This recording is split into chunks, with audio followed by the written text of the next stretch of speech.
Today I'm on the way to pick up a package. I bought something that I'd been thinking about for a while, but it was never the right time, couldn't afford it. I have everything I need, probably more than I need to be honest. But recently I found myself without everything that I need, or at least it felt that way. So I took the opportunity to invest in a camera that I'd been interested in for a while.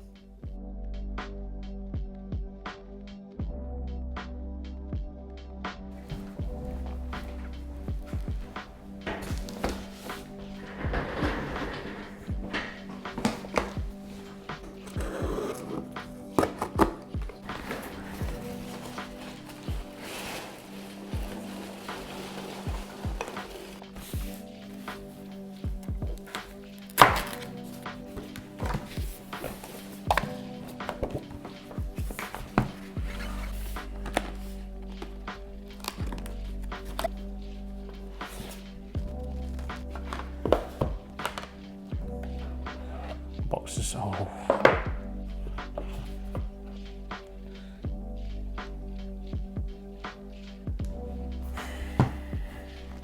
A Leica M262, found at a reasonable price on eBay by someone who was selling it to upgrade to an M10. Not only was I on a budget to find my first Leica, but I was also on a budget to find a lens to go with it. So I got a Voigtlander 35mm f2.5. The other reason I bought this lens was it was the smallest 35mm Leica lens I could find that's still sharp and well regarded as a decent lens. It does vignette quite a bit even when stopped down to f8, but that doesn't bother me too much and is very easily corrected in Lightroom. So at least for now, that lens serves me perfectly well. Now it's no secret that Leica has become a luxury brand in recent years. It's often bought as a status symbol by rich people, but it's also still often bought and is highly regarded among street photographers and photojournalists. In all the years that the Leica M has been around, it hasn't changed that much. New technology is added quite sparingly, and on paper it pales in comparison to many more affordable digital cameras. There doesn't seem to be any easy explanation as to why you would buy a Leica. It's more of an emotional decision. I try to justify it with the ability to focus by feel, the relatively quiet shutter sound, full frame but unassuming looks, and the rangefinder system. Basically a mix of things that I can't exactly match on any other camera that I'm aware of. But in the end, it's probably more influenced by the fact that Joe Meyerowitz, Alex Webb, Matt Stewart, Nikos Economopoulos, and many other of my idols use Leicas. I've enjoyed using it so far. Focusing by feel works quite well for me as long as I'm shooting around f8 or smaller, and I embrace the imperfections anyways. I think if I was the type to shoot at f2.5 more often, I would find it much harder work, but that's not why I bought it, and at least at this point it's rare that I would shoot that way. I think that the images have a different look to them, although if I mix them in with the photos that I've taken with the X100V, probably wouldn't be able to tell the difference. I get the feeling that the Leica files have a more realistic look to them, maybe have more depth or something like that, but that could also just be the fact that I know that I'm shooting with the Leica and my brain tells me that it's better because of that.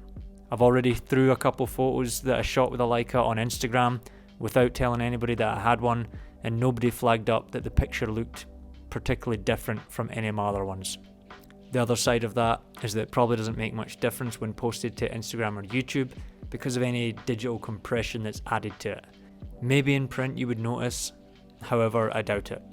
What I do notice is the shallower depth of field at f8, and that's to be expected when going to a full frame sensor from a crop sensor, but I didn't think it would be as pronounced as I found it to be, and obviously it's most pronounced when focusing on something at a closer distance. Now for those of you who watch my channel regularly, or who bought Fuji cameras based on my recommendations or my YouTube videos, I will not start recommending that you upgrade to a Leica or buy a Leica for any reason, because you can probably get equal if not better results with more affordable cameras that are also easier to use than Leica. An X-T20, an X-Pro 2, an X-T2 with an 18-55 kit lens is more than enough. And I've mentioned in several other videos that I've seen Magnum photographers using Fujifilm cameras, particularly the X100. As I've said, there's no rational reason for me to buy a Leica. I just need to know what the fuss is about, and I need to try one so that I can understand if it's right for me or not. And if I decide it's not quite right for me, I'll probably just go back to a Fuji X100 or something similar. And for now, I still have the kit lens for the X Pro just in case I decide to buy another interchangeable Fuji camera. So for my Street Notes episodes going forward, expect to see my ups and downs of learning to use a Leica. And just in case you're wondering, the Ricoh is not going anywhere.